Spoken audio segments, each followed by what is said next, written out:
Judgment Day for the woman who made history as South Korea's first female president and then as the first leader of the country to be impeached and removed from office. She was indicted on 18 criminal charges relating to bribery and corruption, the culmination of months of unprecedented protests in central Seoul.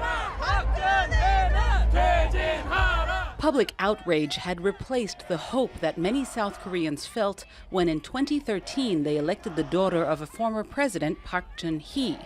He was a military general who came to power in a coup and who eventually met a violent end. Park Geun-hye had a traumatic past which affected her politics. Her mother was shot when Park was 22, and her father was assassinated by his closest aide.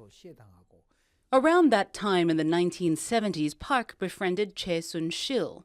Decades later, they were at the center of the scandal that sparked the candlelight demonstrations. As president, Park shared sensitive documents with Chae and allowed her to dictate policy, even though she had no official government role. In February, Chae was sentenced to 20 years in prison for using her friendship with Park to extort millions of dollars from major companies, including Samsung. Samsung's heir and group leader J.Y. Lee was tried separately and convicted of bribing Park by making payments to foundations Chae controlled. He was sentenced in August to 5 years in prison, then released on appeal. Park has continued to deny the charges against her, saying she wasn't aware of Chae's activities. This is the country's biggest political scandal, but it's far from the only one. Every former South Korean president since the 1980s has faced corruption allegations, either personally or because of accusations against their family members. Park's predecessor Lee Myung-bak is in jail awaiting a formal indictment on corruption allegations linked to his time in office. South Korea lacks a system to keep presidents in check.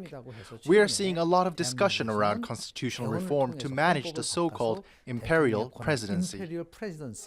President Moon Jae-in came to office on a liberal agenda, promising to stamp out corruption. He has proposed changes to the constitution, including revised presidential term limits, which need parliamentary approval before being put to a popular vote. Novak, Al Jazeera, Seoul.